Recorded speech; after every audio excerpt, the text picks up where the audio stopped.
Well, welcome to our Rainbow Studio. I'm your host, Craig Winn. This is the YAHOWAH blog, and we're continuing our series on Twistianity. This is a review of the Christian New Testament, particularly of Paul's letters, since the first 14 books in the Christian New Testament were all authored by Paul, a man who admitted to being demon-possessed, which isn't a good sign if you're trying to place your soul in his hands, and a man that God called out by name 666 years before Paul wrote his first letter, saying that he was the plague of death. That's not a good sign either. We, in our previous program, had actually discussed the fact that there were no contemporaneous eyewitness accounts of this character now known as Jesus Christ. None. The first gospel, as it appears in chronological order, was Matthew. It was written in 95 CE, which is over 60 years or 3 generations after the fact. He obviously was not an eyewitness to the events.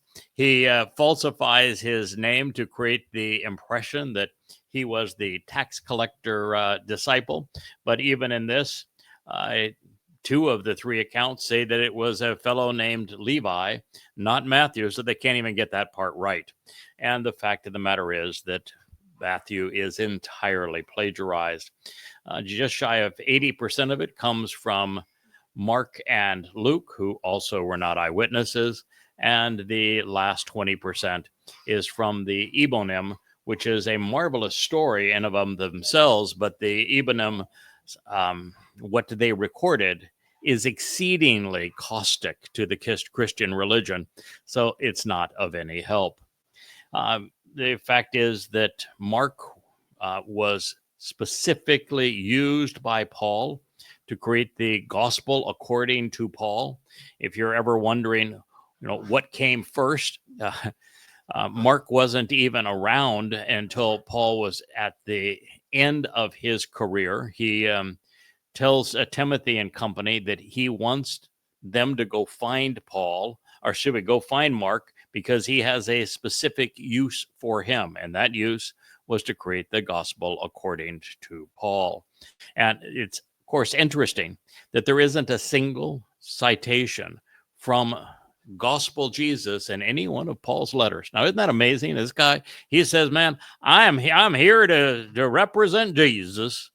By the way, there was nobody named Jesus in the first century CE either, nor was there a Mr. Christ. But beyond all of that, he says, that's my job. I'm here to be the apostle to the world for Jesus. And you know something? He never cited gospel Jesus once. Never once. No, it's all, but I, Paul, say. You would have to be a total nincompoop to believe him under that basis. And the reason he never cited gospel Jesus is because gospel Jesus didn't exist. He wouldn't exist until Mark wrote the gospel.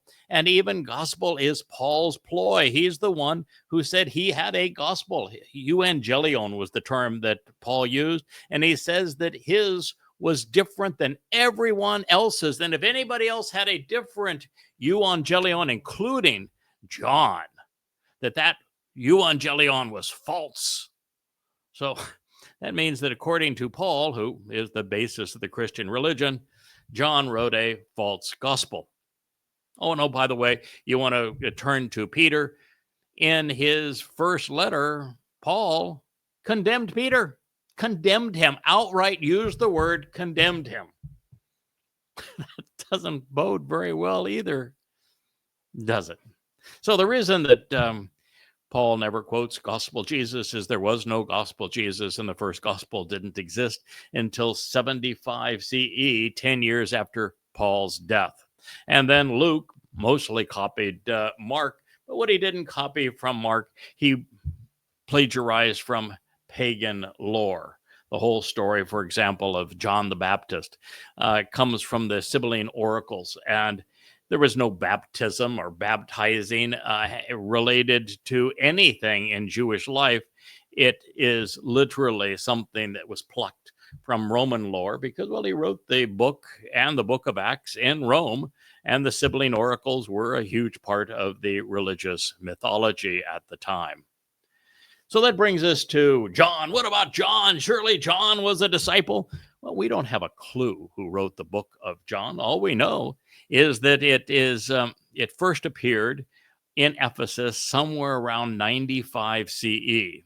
Now, when the average life of a non-Roman during this period was about 25 years, and there is no chance that he could have been a disciple earlier than 25 or 30 years of age. I mean, somebody that actually had his own boat and was in the business of being a fisherman on the Sea of Galilee, he's going to be 25, 30 years of age at that point, which is, by the way, very close to the life expectancy of a Roman citizen.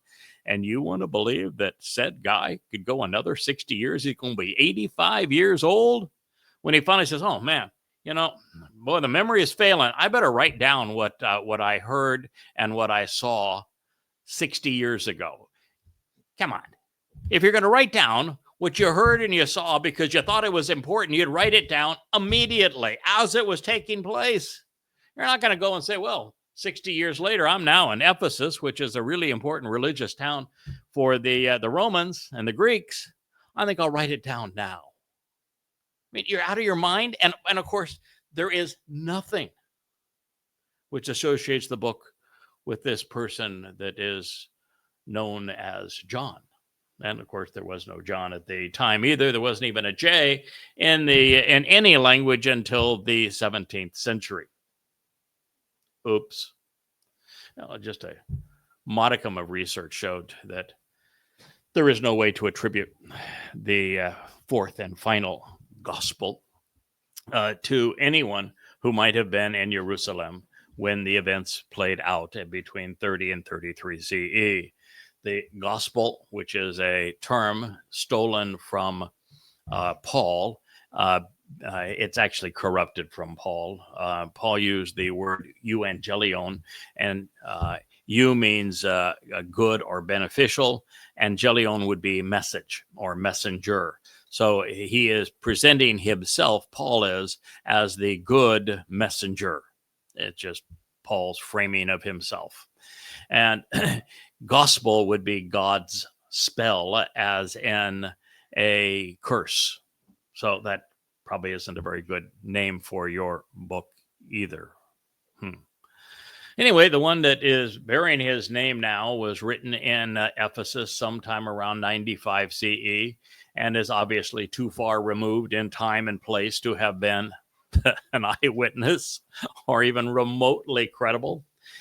Making matters worse, the extant evidence of it prior to the 4th century, when Eusebius amalgamated and augmented the text to the church's liking, came exclusively from the hands of Egyptian scribes, none of which had any clue as to who they were writing about.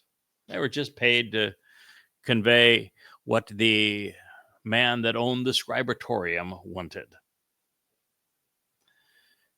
And if it were not, by the way, for those Egyptian scripts, there would be nothing, literally nothing, until the late 4th century that would attest to anything found in the Christian New Testament. And that would be the writings of one Eusebius, who was authorized by Constantine to create a source of writings that could be used to control the emerging religion. And it was Eusebius who added almost all of the parts that are so debilitating now. For example, that whole bit of you are the Christ, the Son of God, written by Eusebius, doesn't appear in any text prior to his first two, are Vaticanus and Sinaiticus, and they not only are they contradictory, and not only do they take place in front of the cave of Pan, which would be the entrance to hell in that time, the statement is followed by this Jesus character telling the author of that statement, if you want to believe Peter, that, oh, by the way, you're Satan. He immediately labels him Satan. And the follow-up of that statement was that don't tell anybody that I'm the Christ. That's what he wrote. He said, bad things will happen. Don't, under any circumstance, and I'm threatening you right now, don't tell anyone I'm the Christ. So this was Eusebius. He wasn't very smart, and what he added makes no sense in time or context.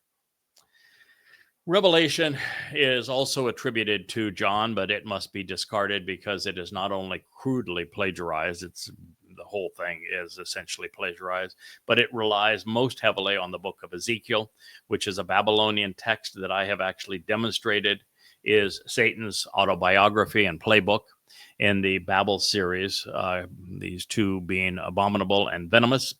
They're free online if you'd like to go to yadayah.com and read them. The new flip books now are really excellent. What a marvelous way to take advantage of all of this free material.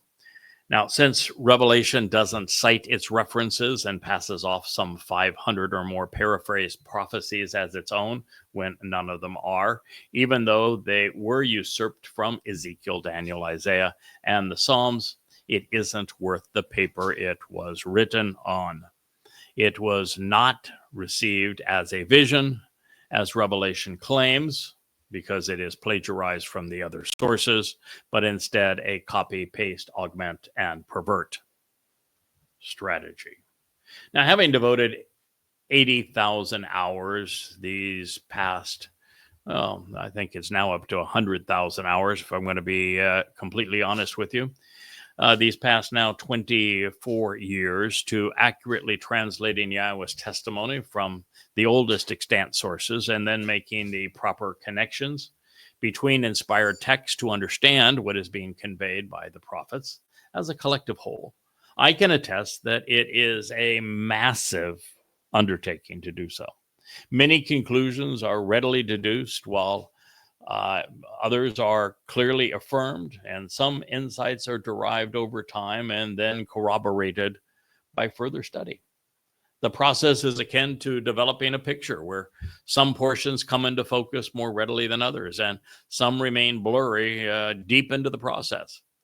It could be equated to assembling a jigsaw puzzle where the pieces are not properly placed until the colors and contours surrounding them are more appropriately understood.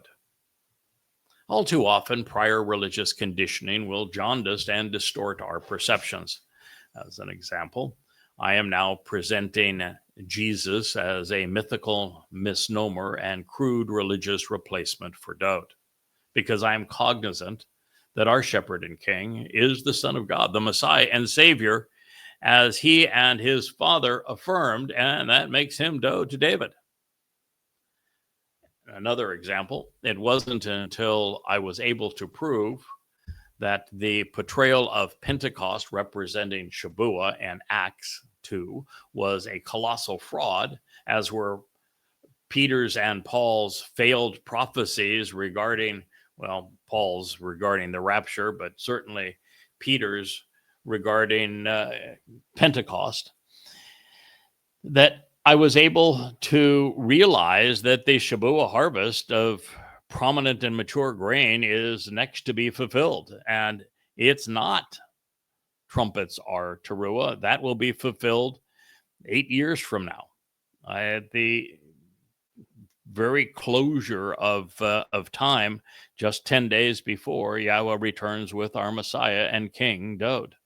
The prophetic evidence indicates that this is going to either be on the Shabat of May 22nd, 2026, or of the Shabat of June 11th in 2027, that the covenant family will be withdrawn from the outset of the time of Israel's troubles, commencing the 7 years prior to Yahowah's return with Dowd. And I give you both dates because there are reasons to come to both conclusions. We're told that Shabuah, because it means sevens, and placing it fully 7 years before Dod's return with Yahweh makes perfect sense. And we're told numerous times that there's a 7-week period, which we would assume is 7 years, between the beginning and the end of the time of Israel's troubles. But we're also given a very specific date by Dod, who is Gabriel, in the prophecy that he provides to Daniel. And he specifically says that the duration of time from beginning to end is 2,300 days. And under that basis, it is then the Shabuah on June 11th in 2027, which is a little more than 6 years before the return. So both options make sense. We have evidence for both. And I think it is highly desirable for us to continue to view both as possible. We should plan as if all the time we have left is 10 months. And we should accomplish as much as we can in that 10 months. And we should be prepared and have the substance and the wherewithal to be excited if we have the opportunity to continue this for another 22 months. So it is in our interest and in the Yahweh's interest, in the interest of his people, to have as much time to accomplish this as is possible. And it's also quite possible that the Shabuah that affirms the betrayal of Israel and the carving out of the Islamic State from Israel that will be perpetrated by Donald Trump, along with 10 other bonehead blowhards from around the world, of which, because of the program on the Antichrist, I have identified, with Trump himself being the Antichrist, the great betrayer, that will occur as Isaiah and Dod and Daniel, and it's presented also in the 83rd Mizmor Psalm, that will occur on Shabuah. And that could well be the Shabuah in 2026 on May 22nd. That is a seminal event in time, and it is associated with Shabuah.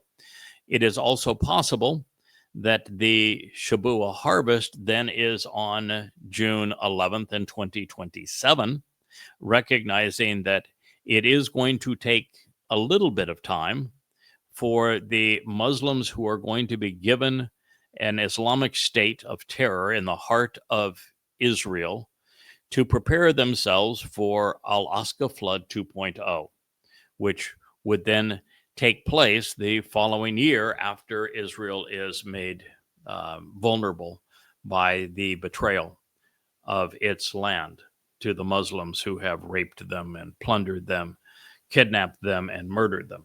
So I think both dates have merit, and we should consider them that way. And I think it's actually a mistake to try to say, well, I think that everything has to be on one date or the other when both dates are in play. It is better for our psyche, it's better for our attitude, it's better for our approach to what needs to be accomplished between now and then.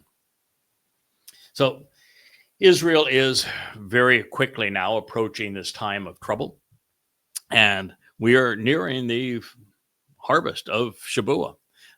The Towrah harvest that will follow, we know for certain. The ingathering occurs on the 23rd of September in 2033, year 6000 Yah, and then the sacrifice of the Adam of Parah occurs the following day, which is still Towrah, the Shabat of September 24th of 2033.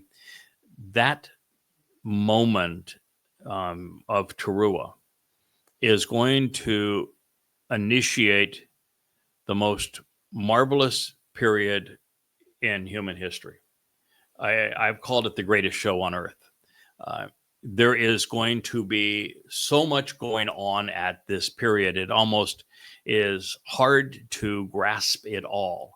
But on the eve of Towrah, we're going to have the final ingathering. It's going to be of olives, and it is going to be 2 or 3 from the uppermost branches representing Yehudim, and 4 or 5 from the branches that were cut away representing Yisrael, and that they're going to be like a stream of light going from the earth to heaven as the final of those who will enter the millennial Shabat as energy-based beings.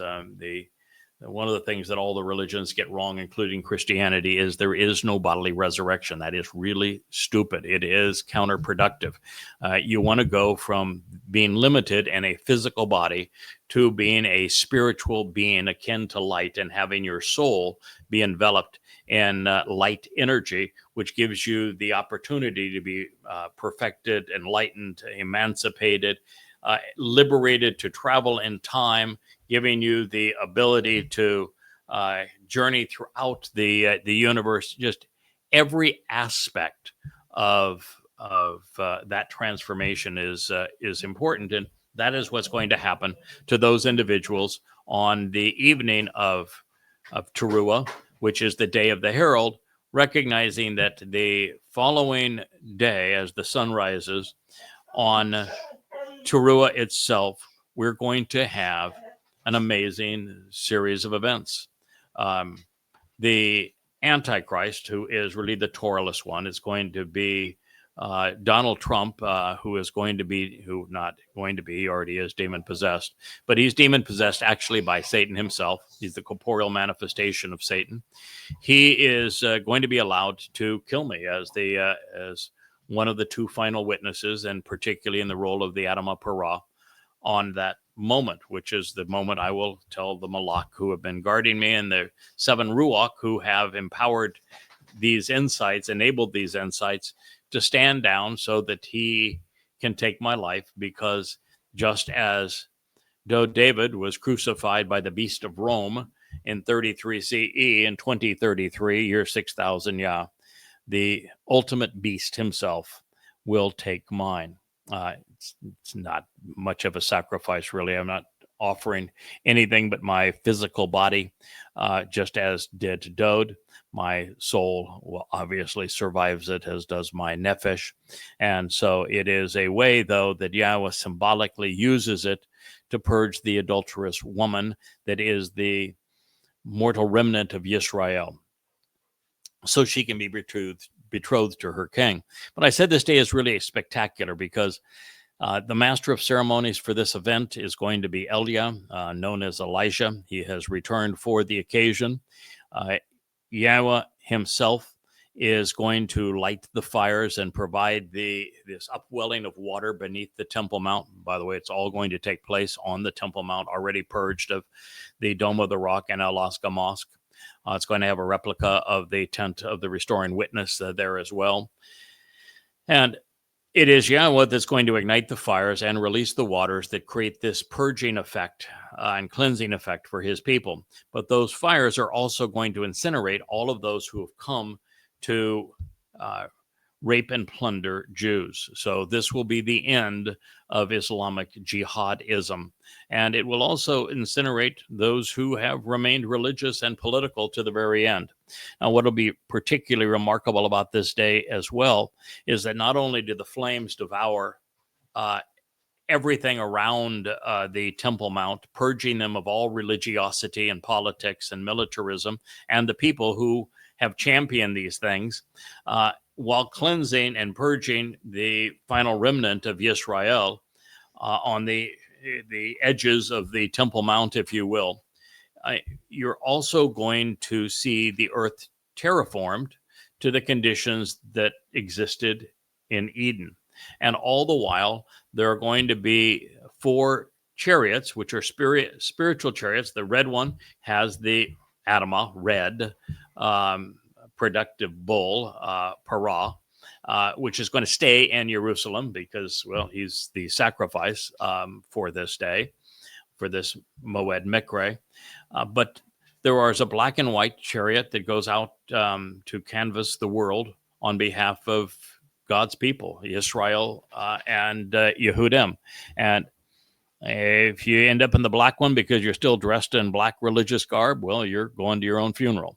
If you're in the white one because you are no longer religious and you are open to coming to know and trust Yahweh, you're brought back to Jerusalem for this event, no matter where you live in the world. And then there's a dappled chariot, and it searches the world for Goyim, for Gentiles, and particularly those who have the right attitude and aptitude, who are not anti-Semitic, who are not overtly religious, who are not hostile to Israel because of their politics or their militarism, and it will bring them in so that they can also be part of this great celebration. So that's the event, and then 10 days thereafter, after the earth has been purged, there's the great wedding ceremony when Yahweh returns with his beloved son, Dod, our king, David, and that we will then live on this earth happily ever after, if you will, for 1,000 years, celebrating Sukkah. So this is really an amazing time, and that's what we have to look forward to. And of course, none of that was known to the authors of the Christian New Testament. Now, as yet another example, once these demonic deceptions conveyed in Ezekiel are expunged, and there's a lot of them. Ezekiel is fixated on killing Jews. There are 25 different ways to sadistically torture Jews to death in the book of Ezekiel.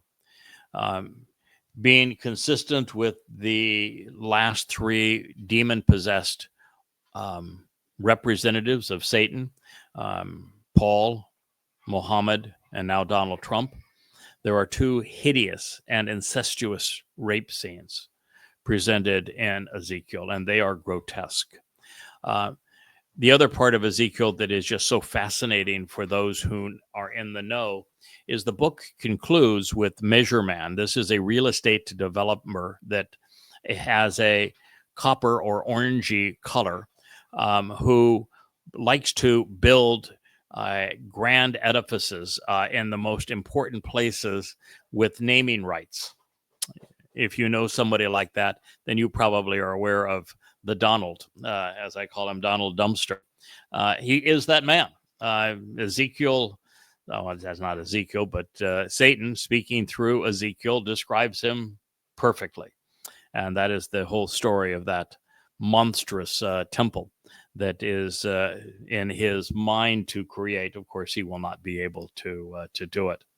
But then we turn to Gabriel, who is God's most courageous and competent man. That is actually Dod, and his prophecies as they were recorded by Daniel.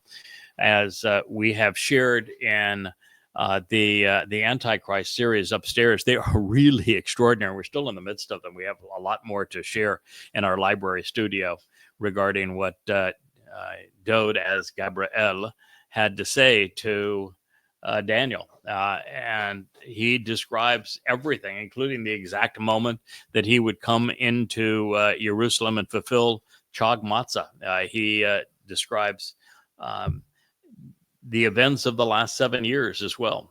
So a lot to learn, a lot to understand, and I would be confident in telling you that in that program that we've called the Antichrist Upstairs, it's the very first time that the book of Daniel has been unsealed and correctly presented so that you might understand what is coming. But between all of these things, I have been able to date all of the remaining Mikre, Shabuah, Towrah, Kippurim, and Sukkah to the exact moment that they will take place. And I've been able to deduce the timing of the treaty thinning Israel at the waist by carving a fake Palestinian state out of the land that Yahweh gave to his people, and even to deduce who it would be that would perpetrate this crime, because all of that was revealed to us. And I'm even able to tell you when the next flood of Muslims will enter Israel to rape, plunder, kidnap, and murder Jews, which I have done as well.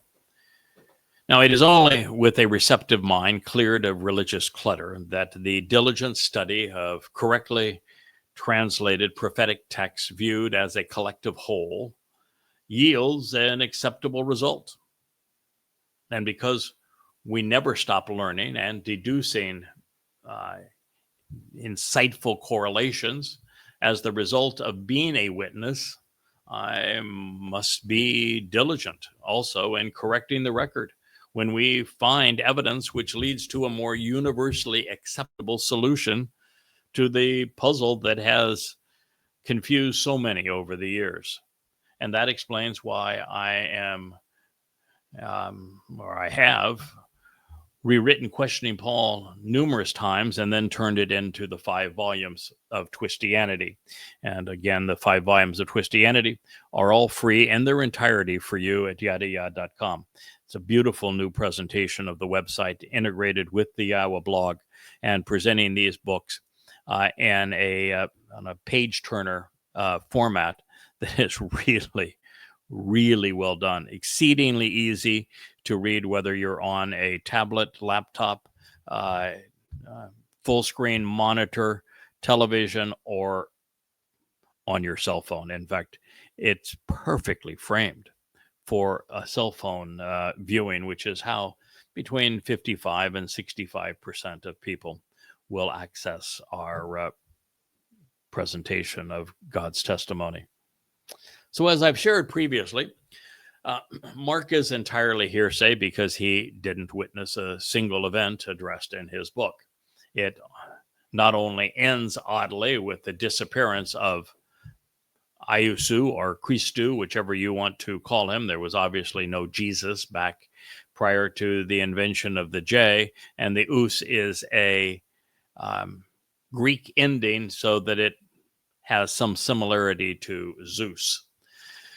But Paul admits to having designs on using Mark to his advantage, and as it would transpire, the gospel attributed to Luke, Paul's personal healer and propagandist, was largely based on Mark.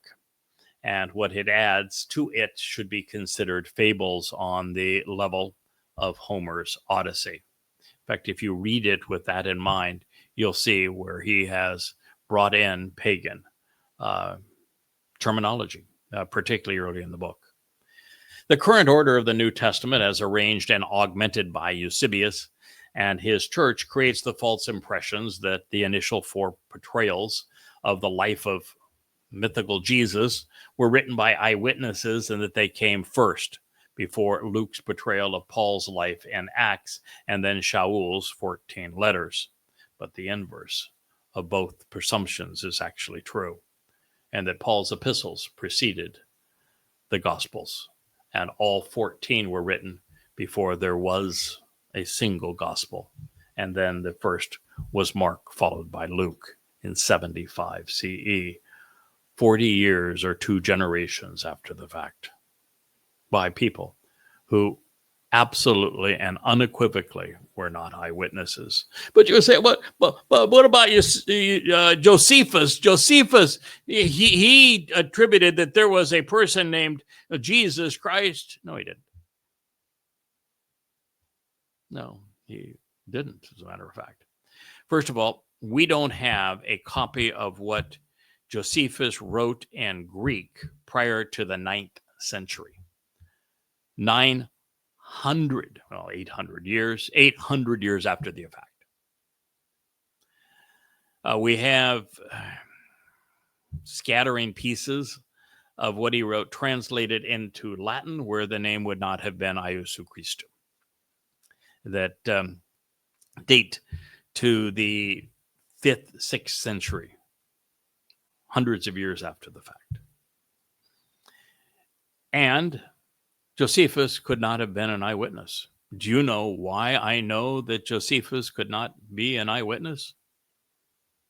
He wasn't even born. That is correct. He wasn't even born when these events took place. So, no, it's not even remotely credible to say that that's your proof, because it's just not realistic. The fact is, the character presented in the Christian New Testament never existed. Now, that isn't to say that some of the events didn't take place. Olivet Discourse is likely real, as is the Sermon on the Mount, as is the crucifixion. All of those things are likely real. It's just that they are attributed correctly to the man who wrote about these things 1,000 years earlier. Dode's second of three lives as our Messiah and the Son of God, Dode was crucified by his own narrative and his own testimony 1,000 years in advance. He wrote of crucifixion 700 years before crucifixion was even invented. He gave you the exact date that he would fulfill Chag Matzah, which is Pesach, Matzah, and Bikurim, 600 years in advance, to the day. Now, God speaks vociferously of what the actual Messiah and the Son of God, Dode David, would accomplish in being the sacrificial lamb, and being our shepherd, of being the chosen one, and of being the returning king.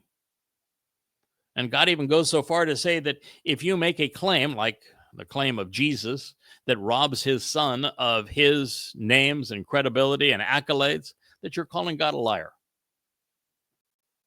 That's in the 89th Psalm.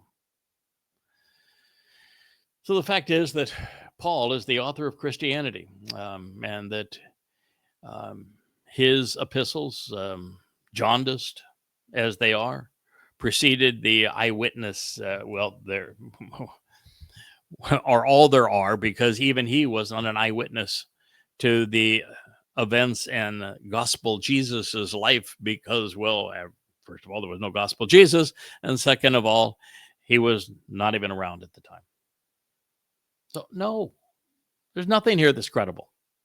And the reason there isn't a single citation in any of Paul's letters referencing something found in Matthew, Mark, Luke, or John, which is incredible, considering Shaul's claim that he was writing on behalf of gospel Jesus, is that they simply didn't exist. They were made up afterwards, sometimes 60 years afterwards. So, they reflect Paul's anti-Semitic conspiracies and blood libels towards Jews as well. In other words, Paul created the fraud that Matthew, Mark, and Luke sought to affirm. And then Eusebius brought into the order that you know now. And so in the end, Christianity is a product of Paul's poison pen and vitriolic diatribes. And it is those letters, beginning with Galatians, which are readily and convincingly disproven easily. They're filled with logical fallacies, and all of the evidence that he brings, he misquotes. All of it, without exception. And he is inaccurate historically, even with his own life. He has filled his letters with internal contradictions. And he is so disgustingly filled with himself, it is revolting. I should have called the series Appalling. So the means that we are going to pursue is to come to understand why Christianity was born, to demonize, to dehumanize, and persecute Jews, so that the resulting Goyim Christians could steal the inheritance that God had offered his people, and they could steal the identity of his son and his Messiah. But the story does not end there, because to an overwhelming extent, the advent of rabbinic Judaism was conceived to mitigate the menacing threat posed by Christianity. It is the reason that Akiba foisted the ruse of his own false Messiah, Bar Kokhba, in 133 CE, which led to the deaths of millions of Jews and to the diaspora. And it was all because Jewish religious leaders at the time failed to do as I have done, which is to study the Torah, the Nabim, Mizmor, as a collective whole, and correctly deduce the intent of the Bereth covenant and Mikra invitations to meet with God, and then determine Who would fulfill them? Where, why, how, and when? It's all there. Had they done so, Paul's dubious and duplicitous, ill-contrived, and unsupported myths advanced through replacement foolology would have failed. He would have died a lonely death along with his religion. Paul's epistles, within them, there is only one partial citation from the mythical misnomer known as Jesus Christ today, called Iesu Christou back then. By the way, if you want to believe that Christou is just a representation of Messiah, the title Messiah, then you don't put it at the end of a name. He can't be Mr. Christ because the title comes before. He would be the Messiah Jesus, and he couldn't even be the Christ Jesus because titles are always transliterated. You know, if you are the Shah of Iran, which means king, you say Shah, not king. If you're the Pharaoh of Egypt, you say Pharaoh, not king, even though the titles are the same. Osama bin Laden is Osama bin Laden in any language. It is disrespectful of a title to translate the title into another language, particularly with something like Christ, which comes from chiro, which means to be drugged. And it could never follow the name. So there could have been no Jesus Christ. There could have been a Messiah, but he couldn't have been a Jesus because there was no J at the time. And the us ending has nothing to do with anything in Hebrew, but makes it closer to the Greek god Zeus. So you got nothing there. Literally nothing.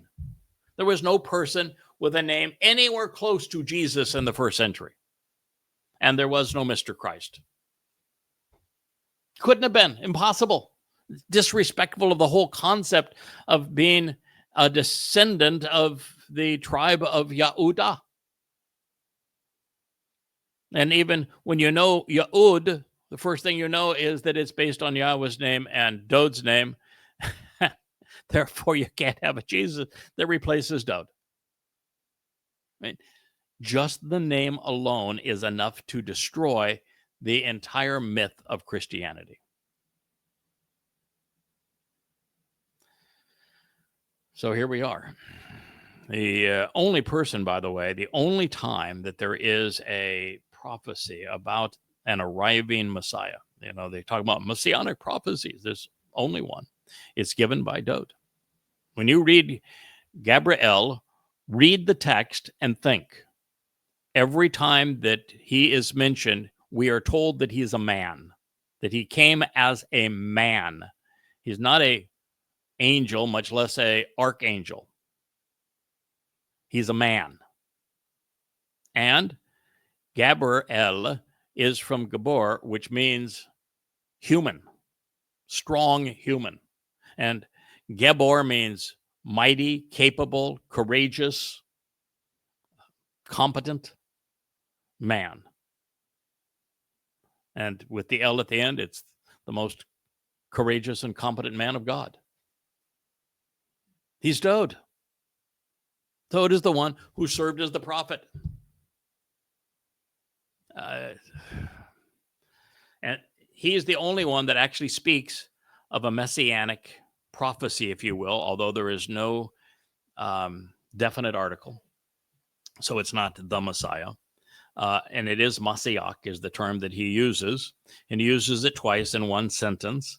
And he says that the Mashiach will be cut off, but not for himself. And he gives the exact date, which is the conclusion of Matzah.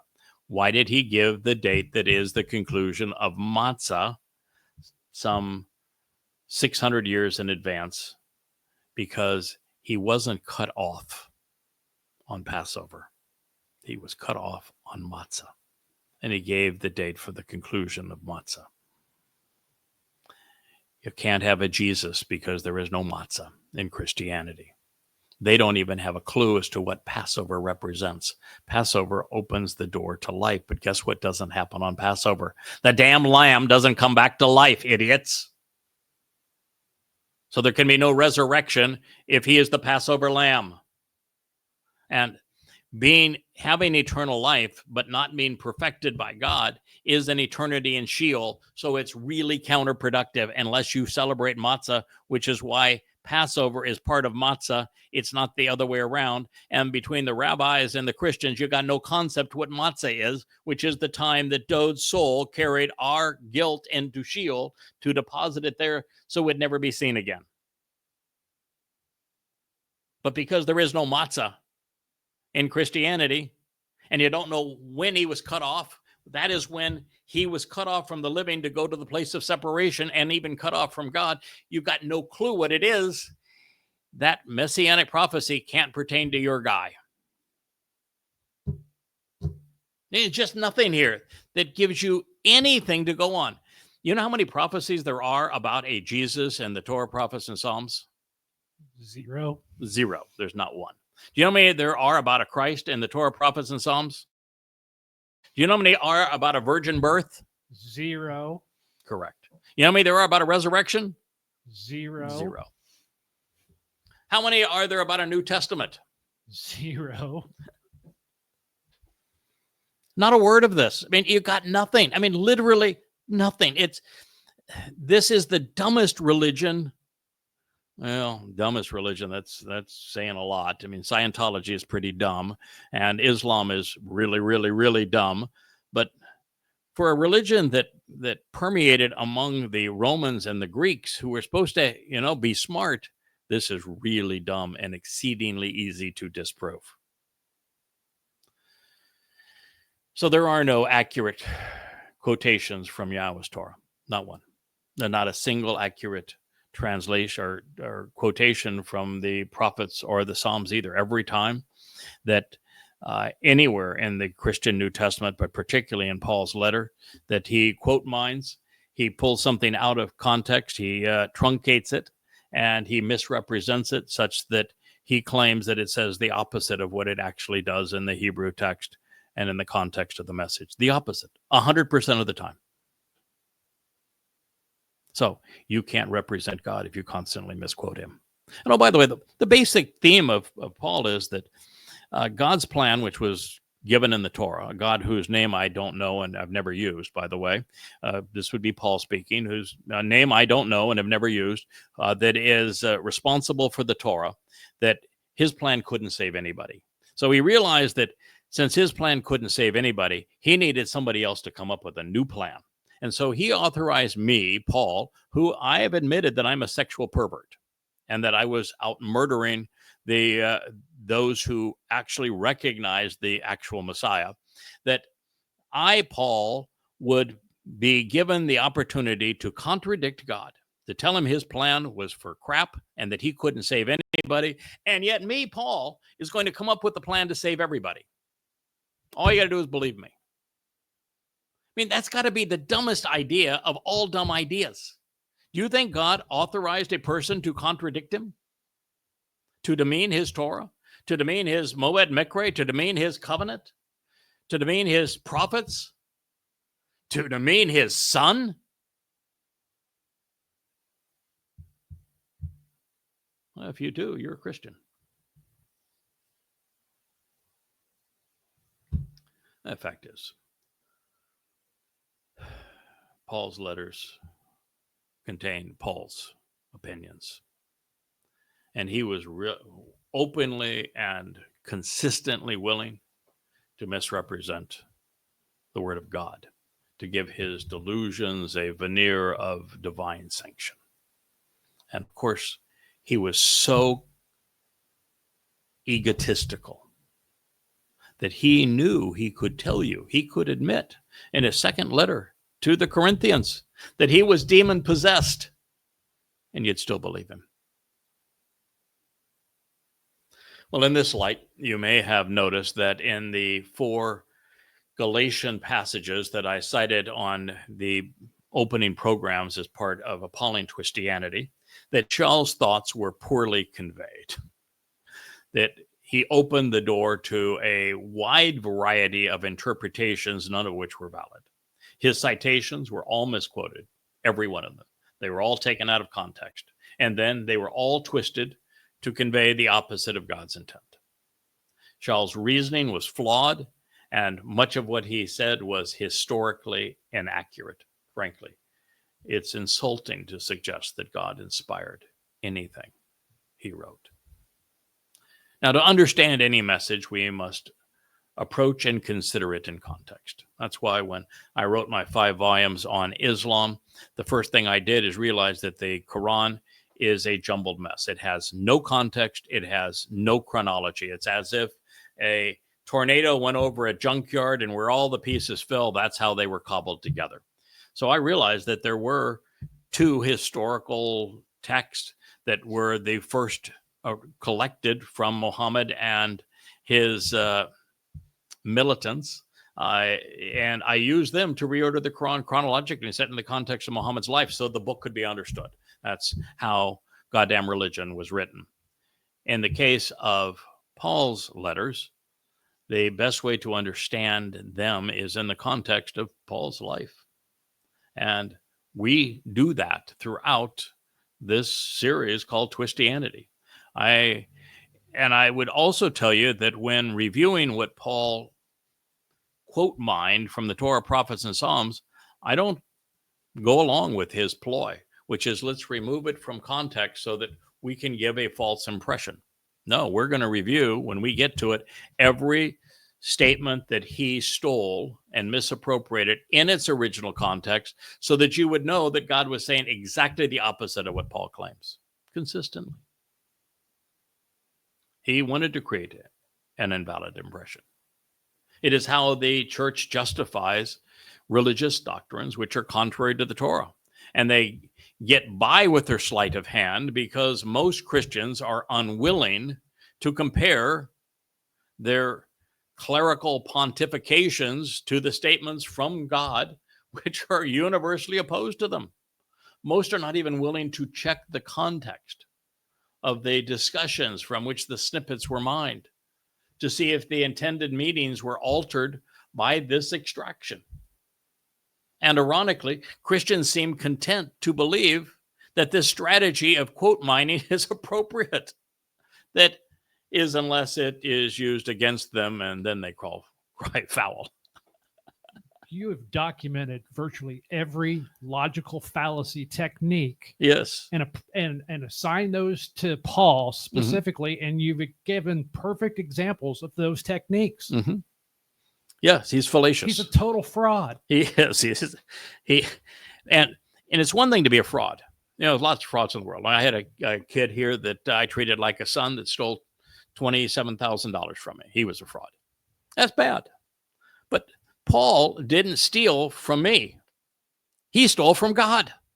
He stole from God's son. He created a counterfeit of God's beloved son, Dode, the Messiah, our Savior. When you steal from God and you pass off your counterfeit as being true, such that it lures billions of people into believing you, I'm going to tell you, he is not going to get a quick trip into hell. The torment that man will endure before he goes to hell is going to be unmeasured and excruciating. And I'm going to see to it that he does. He stole from God. He robbed God's beloved son and our Messiah and King, David. That is really appalling. And Christians, when you apologize for him, when you quote him, when you pretend that you're speaking for God because you're citing him, you're repulsive.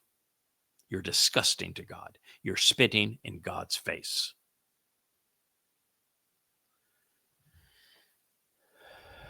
According to Yahowah, there is nothing man can say or do that has the authority to alter or negate, to replace or abolish, even augment any aspect of the Torah, and most especially its provisions regarding his nature and name. of which the Christian New Testament does. You cannot change his relationship with us, his plans, his people, his family, meeting times, or even the reasons behind those meetings. Any proposition to the contrary is contrary to God. Therefore, the Christian myth that grace has replaced the Torah is invalid. Well, not only because grace is the name of the Roman charities. The Greek charities, charis, were the naked goddesses of merriment and frivolity, and the graces simply are the Latin name for them. And so they're just false goddesses. But Torah most certainly has not been replaced by the naked girls. The Torah itself is merciful. Similarly, the Christian belief that they live under a New Testament based upon a new covenant, replacing an obsolete plan and relationship, is a non-starter with Yahowah. And it is torn asunder by his prophets. Like, for example, when God speaks of the reaffirmation of his covenant upon his return, he is writing a copy of his Torah inside of his people. That is in Yirmiah 31, and by itself, it is disastrous for, deadly to the entire myth of Christianity. God's testimony, his covenant, his people have never been changed, nor will they ever be replaced. What was is, and what is will be. I'm smiling because my beautiful bride just came in. Everybody is smiling, including we have tail wagging and all manner of happiness, and here in the Rainbow Studio. So we will be wrapping this up momentarily as we celebrate the arrival of Miss Leah, who has been working diligently on a new song that will be debuted. 2 new songs that will be debuted very shortly. I wanted her to debut one of them today. We may still get it in maybe tomorrow, but hopefully we'll still get it in today, give her the chance to introduce it. It is about the 2 women that play major roles in the end times. And what you'll find is that when we debut this song, is that we have come to have a slightly different attitude towards the leprous hornet that is the psychopath that has lured so many away from the covenant family with her wiles and her tales of a mother god. And that is, we've come to appreciate her purpose. And that is to make certain that we don't have to spend our eternity with those who were so easily fooled. Because eternity is a long time, and we don't want to spend it with idiots. So I think Babel might be a sapiosexual. Yeah, so this is the reality of it, is that religions like Christianity, Islam, Judaism, Marxism, conspiracy, and yes, even the revolting mother goddess cult, they all serve a purpose, because what they do is they preclude those who would make eternity miserable by their attitudes. They're disgusting, their attitudes. I mean, really revolting. By their disgusting attitudes, their evil, maniacal motivations, and their just lack of reason and understanding, lack of morality and decorum. It precludes them from being part of heaven and forevermore. So it'll make it so much more enjoyable for the rest of us. So they serve a purpose. So let's go just a bit more into the text of this, and then we will pause and we'll take a break and do another program later today from the library studio. So one of the many reasons that Christians are confused regarding the relationship between the Torah and its Bereth covenant. And Torah, by the way, means teaching and guidance in Hebrew, and that is clear. It does not mean law. And any time that you refer to the Torah as law, it says that you are an ignoramus. Yes, I want to make that very clear. Anyone who refers to the Torah as the Mosaic law or just law is an absolute ignoramus. Yahweh is quite clear. He defines his terms. Torah is based upon the verb yara, and yara means source from which teaching, guidance, instruction, and direction flow. It does not mean law. And there is, by the way, no Hebrew word for obey.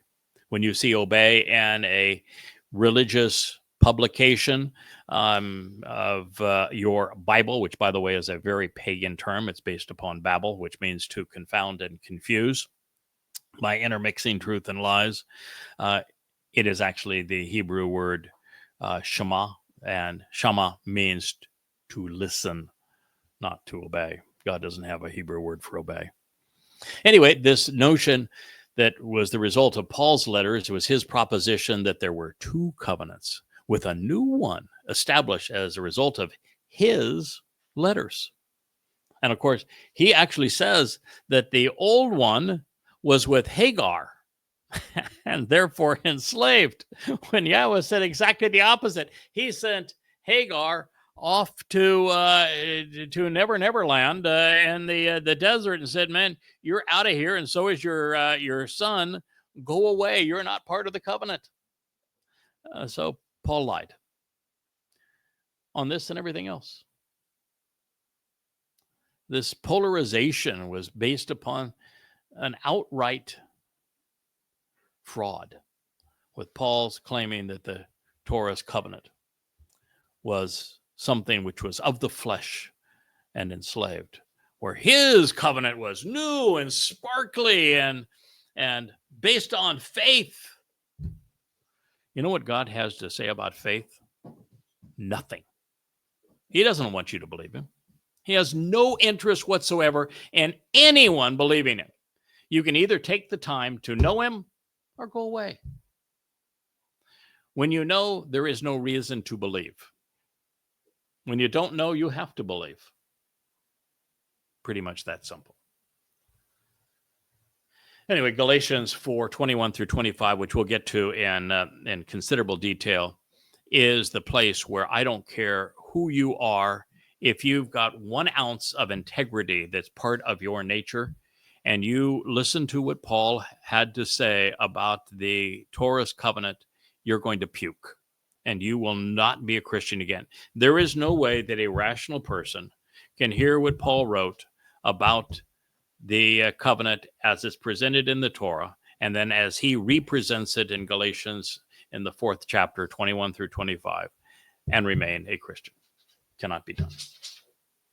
So while we have only at this point in Appalling Twistianity reviewed 4 of the many contrarian positions that are presented in Galatians, it would be reasonable to conclude that he intended to commence a debate between observing the Torah and placing one's faith in him. Even from the most favorable vantage point, the best that could be said of Paul is that his words imply that believing him rather than knowledge or actions lead to a favorable outcome with his God. But if that is what he wanted to convey, there would have been no reason to misappropriate and misstate the Torah or to demean it. We will pick up here in our next series on Appalling Twistianity. We have fur faces that are out of control with the arrival of my bride, who they dearly love, and with the keeper of the cables, who they want to sit in his lap as well and be co-director. So we will thank you for listening for this time that you've spent with us here in the Rainbow Studio, and look forward to being back with you here again tomorrow. Good day.